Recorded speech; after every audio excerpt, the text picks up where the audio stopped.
I'm the healing artist, and today I'm going to continue with our enjoyment of a piece of art and how to read it. And this is visual because art is also emotional. It's how you feel when you look at the piece, what emotions it brings up, whether it can run the gamut from total awe to hatred. It's totally up to you. But anyway, I've got my chief here next to me, and he is my grandfather. I'll tell you a story a little bit about the chiefs.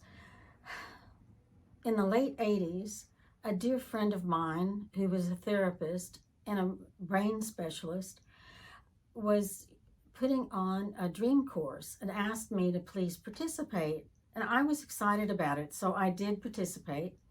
And she told us the first lesson. She said, okay, next week I want you to bring a dream back to class and we'll analyze it. I thought, okay, cool. So my dream that I brought back was that I was called to a council of Native American chiefs. They were sitting in a circle. There were 12 of them. And I was standing outside of the circle, but they were talking directly to me. And what they were saying was that they wanted me to do portraits, 12 portraits of Native American chiefs in their full regalia. I mean, it's totally beautiful, gorgeous regalia. And they look amazing, so amazing. So, and then they wanted me to paint landscapes, barren landscapes, to go in between the chiefs to symbolize what had happened to the Native Americans in the last 200 years, 300 years after the Europeans came to this country. So I took it to class. I explained my dream to the class, and Corinne, the instructor, said to me, well, Vicki, some dreams are meant to be taken literally. And I said, oh, no, I'm not doing portraits. I've done portraits. I've been there, done that. I do not want to do 12 portraits. So she said, okay, well, when you're at home this week, meditate, pray, and see what you come up with, see what your answer is. And so I did as I was instructed, and I meditated, I prayed, and I had to do it. It was like this assignment, a divine assignment that was given to me, and I had to do it. So I started on it, and this painting, Grandfather, was probably my third portrait that I did. And at the time, my dad had cancer and he couldn't travel, so I took the painting to him and set it up in his living room, at one end of the living room, and he was sitting in his chair, and he looks at it, and he looked at me, and he said, Vic, you've painted your grandfather. And I thought, oh my gosh, that gave me chills. So we got out the family albums, and we looked at my grandfather's photos, and sure enough, this guy's face is my grandfather's face. So my dad had always said that we were part Choctaw, and we don't have any paperwork or anything to prove it, so I can't hold myself out in public saying that I'm Choctaw, but I definitely have a Native American connection somehow, even if it's my soul and not blood. I've always been very attracted to the Native Americans and the Native American society. It's a wonderful thing for me, and I love their spirituality. I love their communion with Mother Earth and the four-footed, two-footed animals. It just resonates with me. So anyway, I thought that we'd do a portrait today because it's very different from the abstract we did last week. And we'll start with focal point and design and all of that, but we'll do that. But first we'll go into alpha so that you can understand that you can do whatever you want to do practically while your brain is in alpha. But it is definitely the most relaxed and creative of the brain waves. I use it for every piece of art I do. I used it for this one. I tried when I was in the middle of doing the portraits just to see if I could do these totally with my brain waves doing whatever they wanted to do, and instead of going into alpha. And sure enough, the painting I did was really awful. I ended up painting over it, and so I've used alpha ever since. And you can use alpha too. It settles your mind. It helps you focus. So you can use it if you want to go into like a meditative state, which I think is theta. Meditation to me is more dreamlike than alpha, because alpha you can do whatever you want to do, basically. I mean, just be careful with whatever you do. I mean, that goes without saying, right? We've all got to be careful with what we do. So anyway, here we go. I'm going to do 3 deep breaths and say down, down, down in a deeper voice so that I can feel the vibration through my body. And then we'll talk about the painting. So here we go.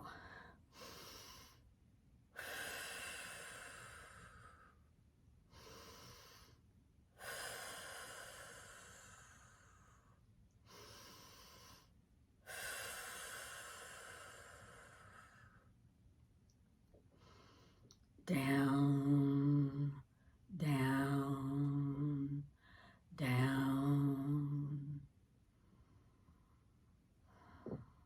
So it's that simple to lower your brain waves into alpha. My brain waves are in alpha now, and we'll talk about the portrait. Now for me, there's always a focal point in a painting or a piece of art that your eye naturally goes to in the beginning of the work that you're looking at. Now this focal point can be different for different people. It's not the same for everybody, but it can be different. My focal point in a portrait is always the eyes. I love eyes, and whether they're closed like grandfather's, or they're wide open and looking off, or they're wide open and looking directly at you, I love the eyes. So that's my focal point. And then from his eyes, I skim over the face, but I'm really drawn to this turquoise color. It really stands out for me on both sides. And this turquoise, this painting is actually, it's impressionistic. It's not totally realistic, although there are a lot of points in it that look fairly realistic. But like these turquoise drops that come down are actually probably in their Native American regalia, it would be ermine tails. And so these would be like an off-white with maybe some black sprinkled in. And on this side, this is ribbon that's coming down from his headdress. So that's why part of the reason why it's impressionistic is because I've used colors that are different than the actual real colors. And when I was first doing these paintings, and these colors just came to me and popped out, and I started using these particular colors. It's the blue, the purple, there's crimson in here, and turquoise, and a flesh color, and silver and gold. And so at first I was thinking, well, you know, those aren't really Native American colors.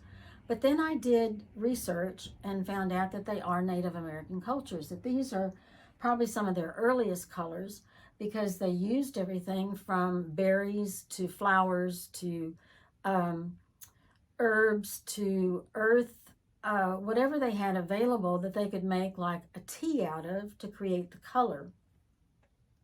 And color is one of the elements of design. Color is also what carries your eye through a painting or a background, or what stands out for you. Now his face also, there's a lot of rhythm in a human face. From the eyes and eyebrows down the nose and into the mouth and down the crease and the jawline. That's all, to me, it's very much rhythm and balance. So another aspect of design is lines, because that separates what you're trying to show. It separates, like in his headdress, these are all feathers and his headdress, but there are lines separating the feathers to give them their own unique presence. And that goes along. This is a shield. And so there's a line up here that outlines the shield. And this is his hand back here. And actually, this is a gun barrel that he's holding. So all of those things are accentuated by the lines. So there's balance, rhythm, juxtaposition, line, color. Those are all elements of design that you can look at to enjoy a piece of art, along with whatever emotion it brings out for you. So I hope you enjoyed that. I hope you enjoy art as I do, and you can use it in all kinds of ways. So you can use it for a piece of furniture, for clothing, for designs in nature, and designs of a car, architecture, any of those things. They all have design, and they all come basically from nature. So that's where we'll stop today, and be sure to like it, which is a thumbs up, subscribe, share it, the video I'm talking about. And below I have 2 websites listed: artsyart.com, which is my gallery website where you may purchase art.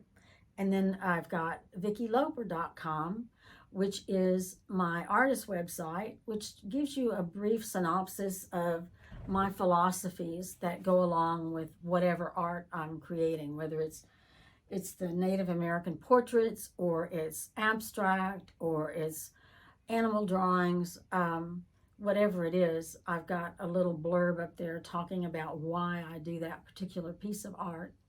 So anyway, you all take good care of yourself until we see each other next week. Enjoy life.